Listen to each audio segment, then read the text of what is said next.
Assalamualaikum Bapak, terima kasih atas waktunya. Selamat sore. Perkenalkan, saya Siti Sawana dan juga rekan saya. Saya Siti Fadila.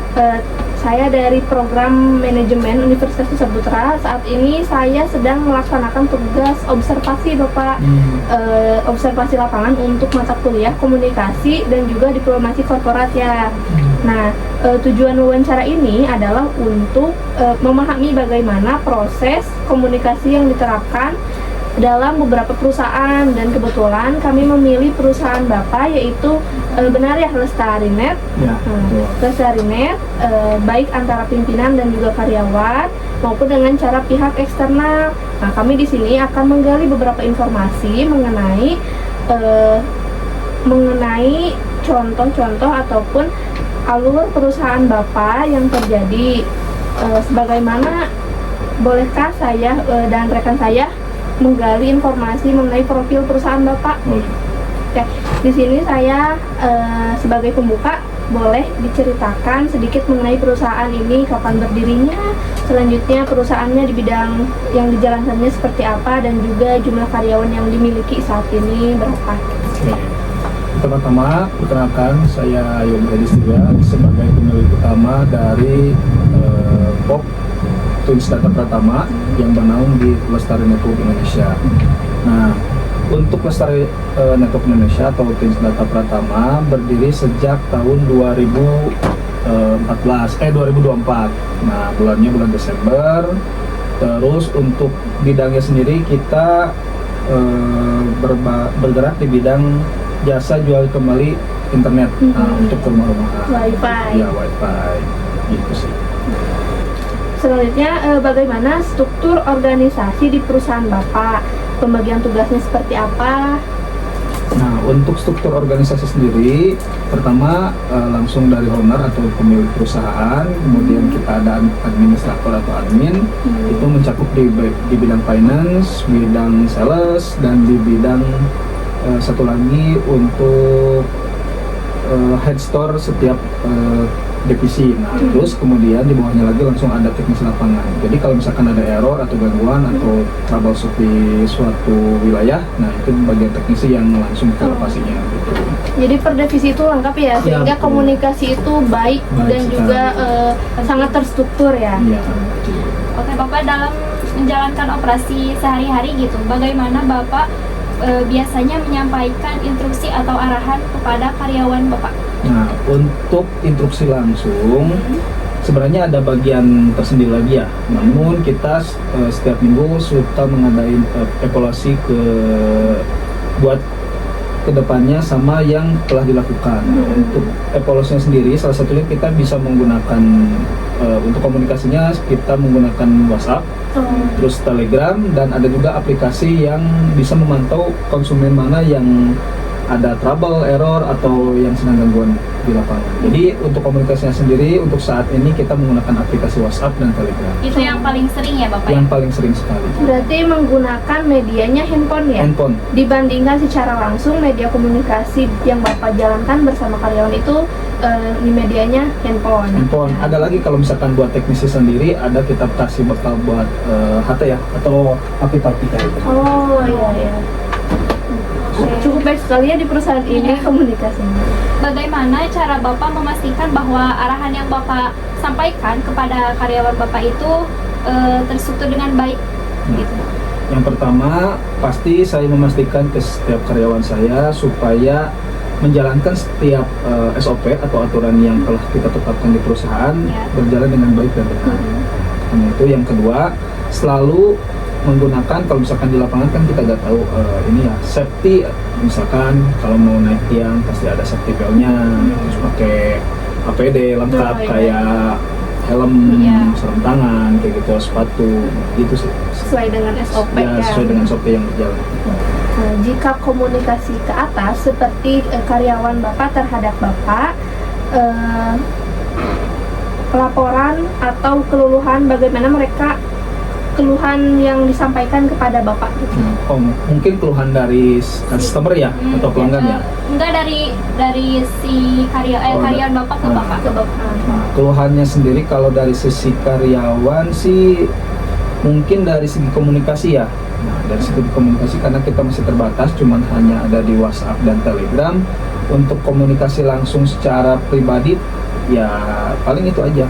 Komunikasi secara langsung, kalau misalkan ada keluhan, misalkan nih ada error di suatu tempat, paling langsung ke setiap divisi, misalkan dia memiliki head store tersendiri, nah itu langsung dia ke setiap divisi, jadi nggak langsung ke ownernya langsung gitu.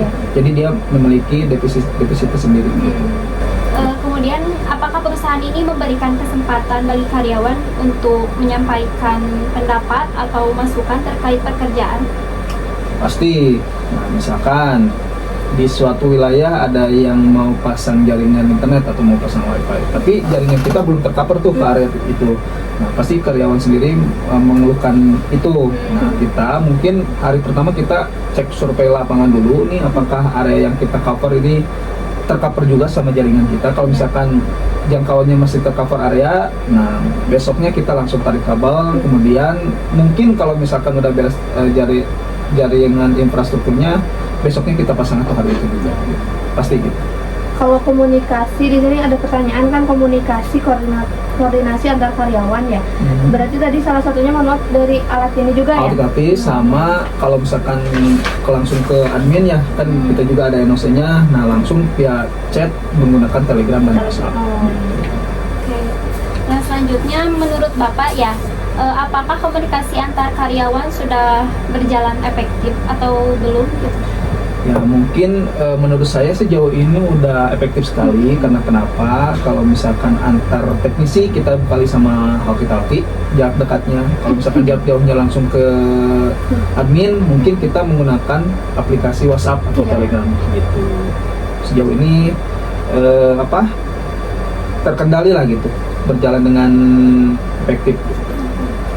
Untuk komunikasi ya Pak, terkadang kan ada antar karyawan dan owner juga suka formal atau informal di dalam komunikasinya. Nah biasanya kalau misalkan formal itu terlalu serius, ke karyawan juga kan suka tegang gitu. Nah selain komunikasi formal, apakah di dalam pekerjaan ini terdapat komunikasi yang santai atau misalkan bermain ataupun apa gitu?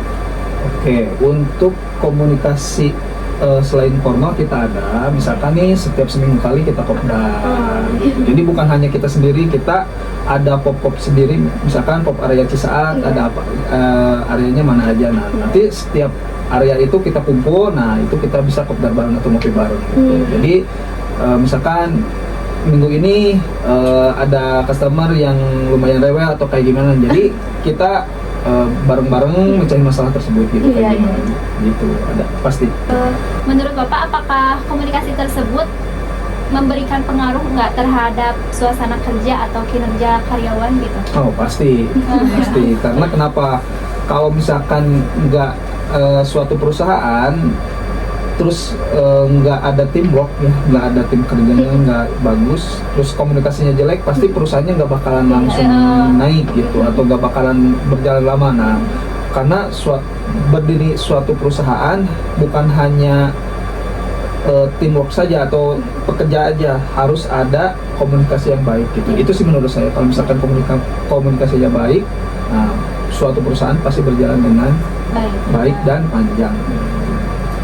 Selama berjalannya perusahaan Bapak ini ya, apakah pernah terjadi kendala atau suatu masalah yang formal atau besar di dalam lingkungan kerja Bapak, dan bagaimana cara penyelesaian masalah komunikasi?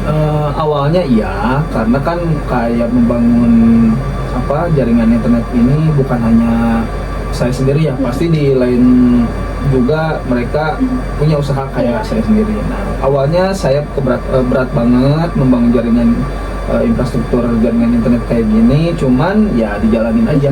Semakin lama ya semakin ketahuan lah apa yang jadi kendala di lapangan kayak gini, kendala di admin kayak gini. Nah itu kita rembukin semua, kita kumpulin semua, kita kasih arahan. Kalau misalkan udah dapet temuan atau titik masalahnya kayak gimana, nah kita mungkin bareng-bareng kita pecahkan masalah tersebut.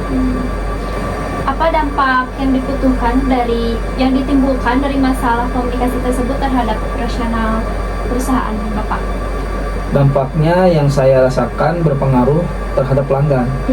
Karena kenapa? Kalau misalkan pelanggannya bawel nih kan, ada pelanggan itu macam-macam ya, ada yang iya aja, ada yang bawel. Nah kalau Iya. misalkan kita nemu pelanggan yang bawel nih, yang sangat berpengaruh terhadap perusahaan, misalkan kita nggak tangkap langsung, misalkan kita nggak gercep lah, ada suatu pelanggan yang mengeluhkan wifi-nya error, terus kita nggak langsung datang ke rumahnya. Nah itu jadi kendala ke depannya, misalkan jangan pasang wifi di sini karena di sini nggak cepat respon atau nggak cepat tanggap kayak gimana. Nah, itu yang jadi masalah utamanya. Cuman untuk sekarang ini kita udah benahi semua. Jadi setiap ada pelanggan yang mengeluhkan keluhan, jadi kita langsung pas respon, ya, gitu. kita langsung hari itu juga harus beres gitu. Jadi kita udah by system, kalau misalkan ada error di titik A, udah ada timbul tiketnya, udah langsung kita arahin ke si pemegang lapangan, langsung ke teknisi, langsung ke bagian lapangan. Bagaimana cara komunikasi, cara mengatasi kesalahpahaman antar konflik antar karyawan ataupun bapak dengan karyawan? Bagaimana sih caranya, tips bagi kita juga ya sebagai pelajar untuk memecahkan permasalahan? Nah, kalau untuk miskomunikasi antar karyawan, mungkin kita mau gak mau ya, karena perusahaan gak mau tahu ya masalahnya A, B atau C. Nah kita gak mau tahu, mereka harus bekerja secara profesional ya. Gitu. Misalkan ada masalah antara karyawan dengan karyawan, ya kita nggak mau tahu, harus beres hari itu juga. Gimana caranya? Caranya ya dari kopdar yang tadi tuh. Misalkan seminggu sekali kan kita ada kopdar ya. Nah, kita rembukin, kamu ada masalah sama si A atau kamu ada masalah sama konsumen atau kayak gimana, kita rembukin. Titik masalahnya apa? Misalkan ya karena minjem alat si A lama, kembaliinnya kayak gimana, itu kita rembukin ya, mungkin kasih arahan. Kalau dia pinjam alat lama banget, kita kasih lagi yang baru. Nah, cuman tetap kita juga kasih prosedur yang sesuai dengan SOP ya. Misalkan dia dikasih mission splicer, ya mungkin harus dirawat dengan baik gitu. Gitu, supaya nggak jadi konflik internal sendiri ya. Saya arahin kayak gitu. Pas di kopdar kita kumpulin, kamu sama si A sama si B misalkan ya, antar karyawan dulu nih. Dia karena sering bergesekan antar karyawan, ya mungkin saya kumpulin, rembukin masalahnya apa. Kalau misalkan masalahnya sepele ya mungkin hari itu juga beres ya, pas kopdar aja. Harus segera cepat Betul, selesai. karena itu juga nanti berpengaruh terhadap perusahaan kita gitu. Karena jadi nantinya nggak proporsional mereka kerjanya. Dan menurut Bapak bagaimana perusahaan menjaga hubungan baik gitu dengan pelanggan atau pemasok atau juga karyawan Bapak? Mitra bisnisnya ya, mungkin pelanggan mungkin ya. Untuk menjaga komunikasi ya, menjaga komunikasi antar perusahaan sama karyawan ya, mungkin kalau misalkan dari sisi perusahaan ada yang harus dievaluasi atau yang harus dikasih masukan, mungkin kita tampung semua. Jadi kalau misalkan ada masukan dari karyawan A, B, C atau D, ya kita tampung semua, kita remukan juga, oh ini masalahnya kayak gini. Nah kita pasti keluarin jalan yang paling bagus buat perusahaan sama buat mereka. Nah, untuk komunikasi di lapangan antar pelanggan sama perusahaan itu tergantung dari si pihak sales, teknisi, dan ya pokoknya di bagian lapangan. Nah kayak gimana? Mungkin caranya kalau misalkan ada error atau ada pelanggan yang mengalami gangguan internet, ya mau gak mau mereka harus langsung sigap gitu, pas respon. Ya mungkin kan nggak mungkin di 1x24 jam ya, ya di jam kerja aja itu. Misalkan kita masuk jam 7, keluar jam 4 atau setengah 5, ya mungkin di jam yang itu. Kecuali ada kecualinya ke mitra bisnis. Kalau mitra bisnis itu 1x24 jam, mau NOC, mau admin, mau finance, itu harus sigap langsung. Karena beda, ada bisnis sama ada paket bisnis, maksudnya ada juga paket pelanggan biasa rumahan. Ada porsinya masing-masing ya. Ada corporate sama pelanggan rumahan gitu. Jadi ditanggapi secara langsung ya kalau misalkan ada konflik dari pelanggan. Betul. Sebenarnya menurut Bapak seberapa penting sih komunikasi dalam mendukung keberhasilan dalam sebuah perusahaan bisnis? Penting sekali, karena kenapa?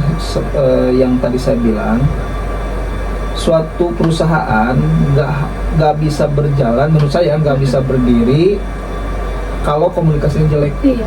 Jadi saya camkan buat ke karyawan saya, selain tim kerja yang bagus atau tim yang bagus, komunikasinya juga harus bagus.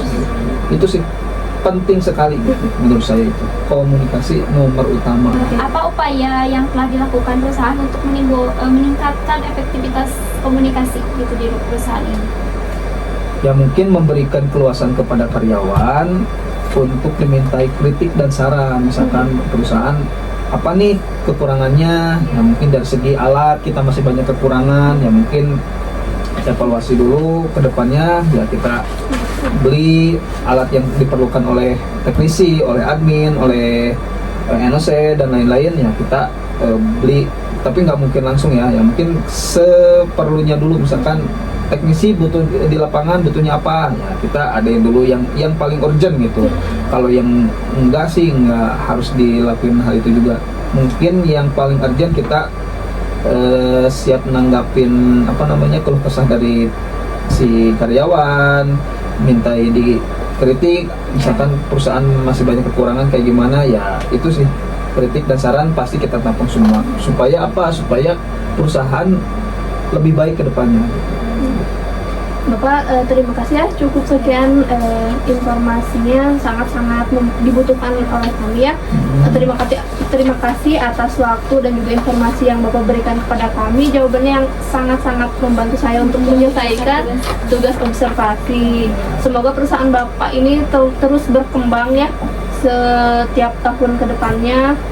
Format wawancara ini tentunya benar-benar terasa sangat-sangat mengalir seperti percakapan yang iya, selanjutnya emang benar-benar bermanfaat bagi kami, bukan sekedar daftar pertanyaan yang dibicarakan satu persatu. Terima kasih ya Bapak. Sama-sama.